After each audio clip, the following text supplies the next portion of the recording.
Assalamualaikum warahmatullahi wabarakatuh. Hello guys, welcome back to my video. Di video kali ini adalah untuk memenuhi salah satu tugas mata kuliah Edufellowship yang diampu oleh Bapak Citra Priski Abadi SMPD. Let me introduce myself. My name is Rahma Rianti. I am a student of English Department at State Islamic Institute of Palangkaraya. I am from A class and I'm on the 6th semester.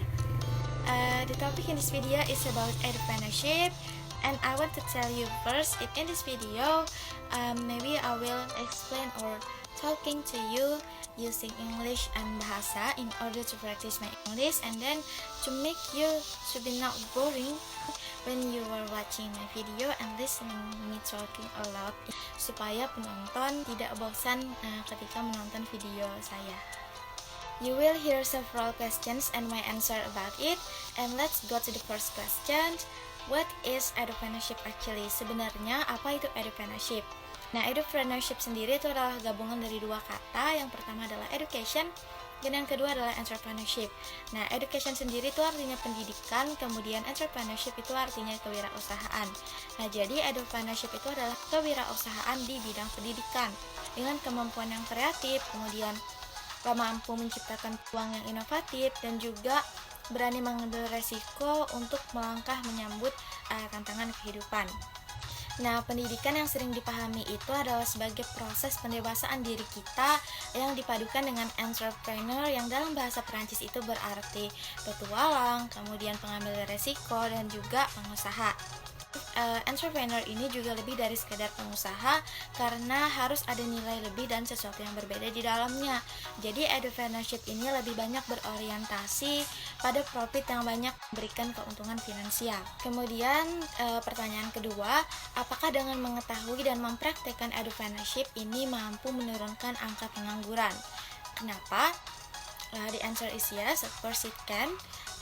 Jawabannya adalah iya, bisa, karena entrepreneurship atau Edufellowship ini mampu mengubah mindset kita sehingga akan muncul karakteristik entrepreneur seperti kreativitas, kemudian mandiri, dan juga pantang menyerah, serta berani mengambil resiko. Nah, karakter tersebut yang tentunya menjadikan mahasiswa itu memiliki sikap berorientasi pada masa depan yang berarti visioner, serta memiliki persepsi dan cara pandang yang baik untuk masa depannya.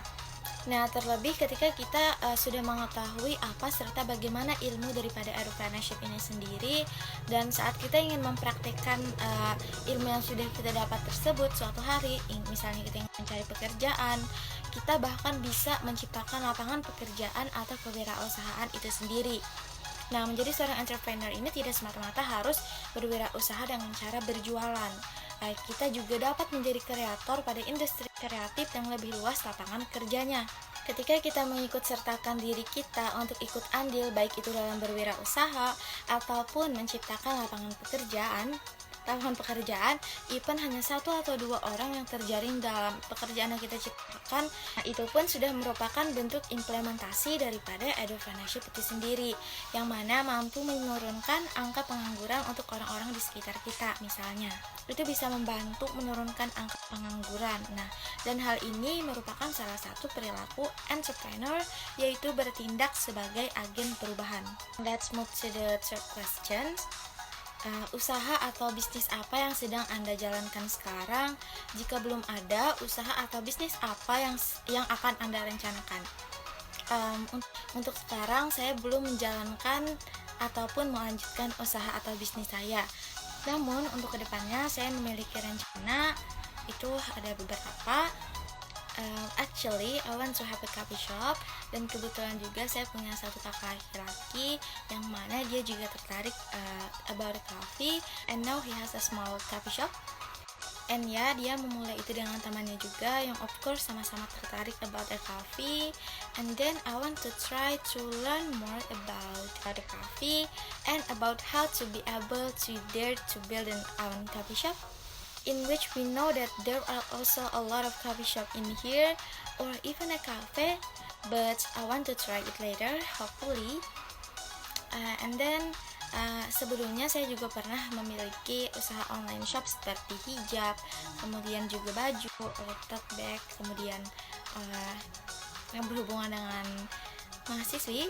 Nah, kemudian juga saya juga pernah berjualan online shop makanan ringan, cemilan seperti makaroni spiral, dan waktu itu saya berjualannya di kampus dan juga dengan teman saya, with my partner. And then maybe I will continue that business online shop, tapi tidak terbatas pada seperti apa yang saya jual sebelumnya. It can be different than before. And yang saya sebutkan tadi, sekian dari banyaknya keinginan, dan semoga satu dari sekiannya itu ada yang terjadi. Kemudian pertanyaan keempat, bagaimana cara Anda menjalankan usaha dan bisnis Anda? Yang pertama, untuk cafe dan juga online shop itu saya akan mempelajari lebih lagi, for example about the coffee shop. Kemudian saya mencari modalnya, kemudian menentukan lokasi yang dimana yang sekiranya cukup strategis. Nah, kemudian juga saya bisa bekerja sama dengan my brother and partner yang lainnya, if I can find it, lalu mengembangkan ide-ide yang ada dan juga saling sharing information, baik itu ketika mempromosikannya di sosial media, especially on the Instagram, to make people interested in our product. Kemudian juga sering-sering update terhadap apa yang sedang banyak orang lakukan. Dan saya juga membuka kesempatan kepada teman-teman atau bahkan orang lain, orang yang belum saya kenal sebelumnya dan juga mumpuni di bidangnya, untuk sama-sama berproses dan juga bekerja sama dan memiliki visi yang sama. Tentunya yang sudah saya jelaskan atau sebutkan tadi juga harus diikuti dengan berdoa, niat yang benar-benar, yakin, dan juga tidak merasa kecil meskipun di sekitar kita dipenuhi dengan hal-hal yang besar. Kemudian pertanyaan terakhir, motivasi apa yang mendorong Anda untuk menjalankan usaha atau bisnis tersebut? Yang pertama, saya ingin sekali menjadi pribadi yang mandiri, dalam artian tidak terus-menerus bergantung kepada orang lain atas kebutuhan diri yang saya miliki. Nah, saya ingin menjadi pribadi yang lebih produktif lagi, kemudian ingin juga memiliki penghasilan tambahan atas kerjaan sampingan yang saya lakukan di luar daripada kuliah.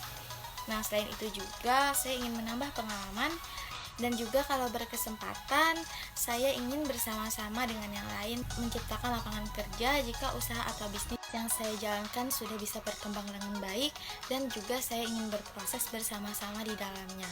Let's hope for the best. So by the way, we are at the end of the video.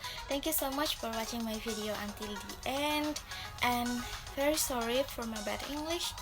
And I hope you all guys stay healthy and always have a nice day. See you later on my next video. Wassalamualaikum warahmatullahi wabarakatuh.